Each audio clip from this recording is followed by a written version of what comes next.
Hi, this is Shirley Solis with ShirleySolis.com, and welcome to day 13 of the Live Life with Flavor Challenge. Today is Wild Marriage Wednesday, and I know that over the last 2 weeks we've been talking about some very positive things in regards to intimacy and in regards to marriage. But today we're going to talk about those days when in marriage you experience conflict and there's not this unity and this intimacy that we've been discussing. Because the truth is, we do have those days, and those days can be very difficult for both people. So I remember not too long ago, maybe like a year ago or so, I was still having a lot of arguments with Gus over things that were still not aligned in our marriage. Because in spite of the way that you might see Gus and I today, and the beautiful marriage that we've been able to acquire and that we've worked so hard to achieve, we didn't always get along. In fact, we lived about 16 years of marriage that were kind of real highs and then real lows.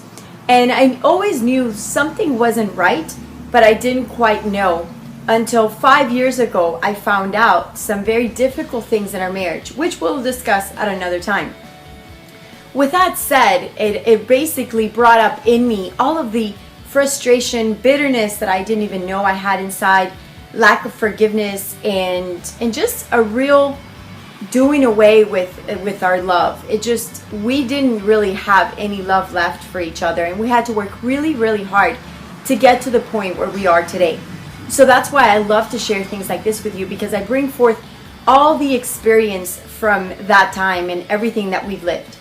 So like I was saying, we were encountering almost felt like every single day we were having arguments and discussions about things. Until one day, I remember saying to Gus, I'm not your enemy. I'm really not your enemy. We're both on the same side. And the issue when you're having a discussion in your marriage is that you have your point of view and the other person has his point of view. And when you each have your point of view, it almost seems like that person becomes your enemy. And I think it's a natural tendency when there's conflict in relationships. So with that said, you're pulling this way, that person's pulling their way, and there's no middle ground to communicate in. So what I had to do is sort of reframe my mind and help Gus reframe his mind and go back to the very beginning. And it all starts with our belief system. And our belief system, that is where the roots of everything lie. So I said, okay, Gus, we need to understand that we are friends, that we're not enemies. And if we understand that we're friends, what would friends do in a disagreement? If at the end of the discussion, we understand that we're friends, and at the beginning of the discussion, we understand that we're friends, and in the middle of the discussion, you understand that you're friends, even though you may not feel like friends, but you understand in your heart that you're friends, I think it reframes your mind and your goal becomes that of connecting rather than of proving your point. So if there's any time that you have arguments with your spouse, if you think about what I'm telling you, it'll help you get through it. Because the moment that if you don't make it a definite purpose to think of your spouse as your friend in that moment, it's like friend or foe, friend or foe, friend or foe.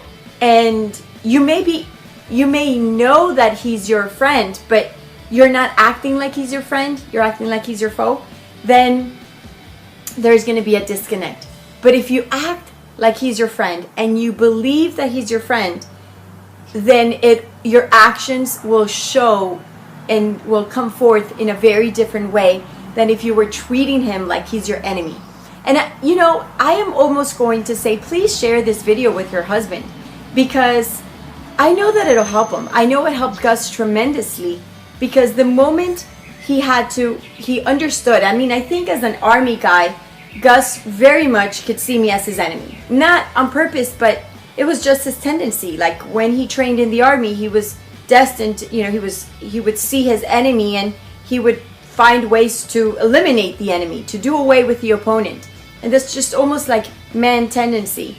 But when I shared this with him, he was able to understand as well. And he had to train himself to say, okay, She's my friend. She's not my enemy.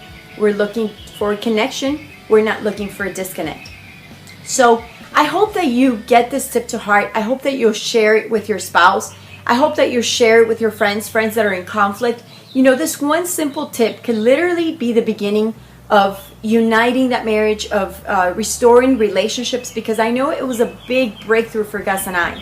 And I know that ever since then, we've been able to have the end in mind, like the goal in mind of we are supposed to stay connected. We're supposed to stay friends, not enemies.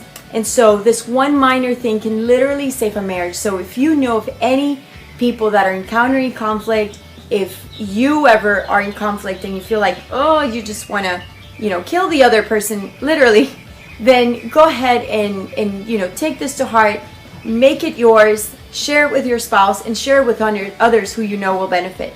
Until tomorrow, I look forward to talking to you again. This is Shirley Solis with ShirleySolis.com. Take care.